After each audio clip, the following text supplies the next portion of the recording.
Now that we've used series for a linear first-order ODE, let's take a look at a second-order ODE, see if this method works there as well. Let's see, I'm thinking back. Oh, right, we did an example with a linear second-order ODE having to do with a simple harmonic oscillator. You remember that, right? You got the thing and it's swinging back and forth, right? The solutions to this involved factoring that polynomial operator, and you got some imaginary roots. And thanks to Euler, we got sines and cosines. Yep, I remember that. Now let's redo everything using series. Just like before, let's write out x of t as the sum, k goes from 0 to infinity, of c sub k, t to the k. With that, the derivative, the first derivative, is the sum k goes from 1 to infinity of k, c sub k, t to the k minus 1. But in our equation, we have a second derivative, so we need to differentiate this again and get the second derivative of x with respect to t as the sum, k goes from 2 to infinity. We still have the ck, but now we have t to the k minus 2, and those coefficients in front are k times k minus 1. Now that we have all our derivatives in order, we can plug them into that second-order differential equation. On the left, the sum, k goes from 2 to infinity, k times k minus 1 times ck t to the k minus 2. On the right, we move that over to the other side and we get minus lambda squared times x. The sum, k goes from 0 to infinity of c sub k t to the k. Now what we're going to do is re-index that sum on the left. So for the left side, we're going to let L be a new index that is k minus 2. Or if you like, k is L plus 2. And that converts to a sum as L goes from 0 to infinity. The k becomes L plus 2. The k minus 1 becomes L plus 1. ck is now cl plus 2, and t to the k minus 2 is really t to the l. Now on the right, we're going to keep that sum exactly the same. We don't need to reindex that. What we are going to do is use a different letter. We're going to replace k straight up with l. So that on the right we have minus lambda squared, sum l goes from 0 to infinity, cl t to the l. Now we have both sides. Same indexing, same powers of t match up, we can set those coefficients equal to one another. And we get the equations. Quantity L plus 2 times quantity L plus 1 times CL plus 2 equals minus lambda squared times CL. This has to be true for all values of L. This gives us a set of algebraic equations that we have to solve.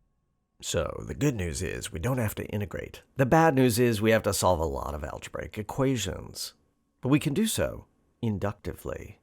Let's take that equation. Let's begin with L equals 0. What does this tell us?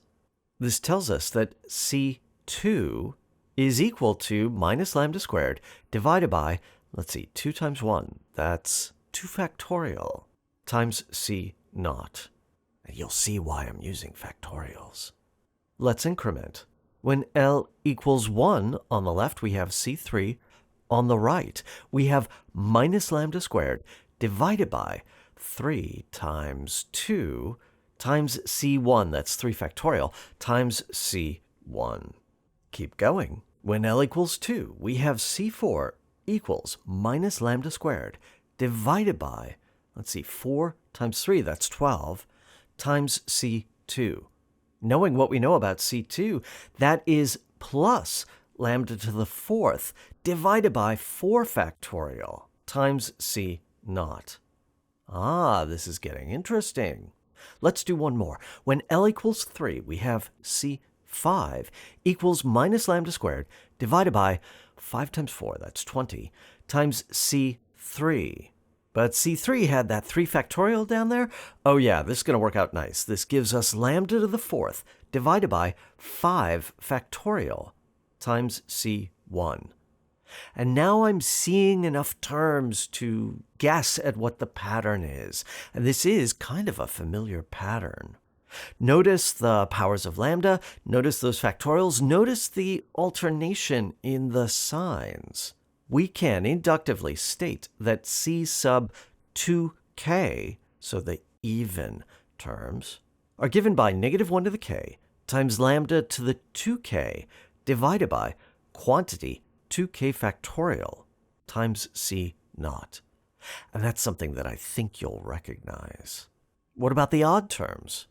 C2k plus 1 is, again, -1 to the k times lambda to the 2k divided by quantity 2k plus 1 factorial, all times C1. Aha, this is making sense. I see the components of the sines and the cosines that we know have to be part of the solution here. But wait a minute. Oh, there's something a little off. Look at those odd terms. Those still have even powers of lambda. They don't have odd powers of lambda. What are we going to do about this?